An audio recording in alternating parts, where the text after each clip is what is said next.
ભાવનગર જિલ્લામાં આજે વરસાદનું ઓરેન્જ એલર્ટ। ભાવનગર શહેર અને આસપાસના ગામમાં વરસાદ। ઓરેન્જ એલર્ટમાં લોકોને ઘરમાં જ રહેવાની સલાહ। ઓરેન્જ એલર્ટમાં 15 થી 33 મિલીમીટર વરસાદની સંભાવના। ઓરેન્જ એલર્ટમાં 665 થી લઈ અને 75 કિલોમીટરની ઝડપે પવન ફૂંકાશે। આ સાથે તળાજા અને આસપાસના ગામડાઓમાં પણ વરસાદ ખાબક્યો છે। અલંગ, ત્રાપજ, કઠવા અને માણાર સહિતના ગામમાં પણ વરસાદ ખાબક્યો છે।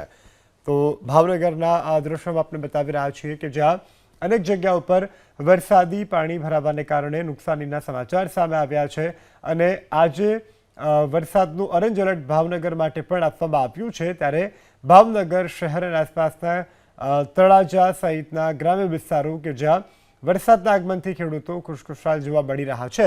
હવામાન વિભાગે વરસાદને કારણે માછીમારોને દરિયો ન ખેડવાની સૂચના આપી છે।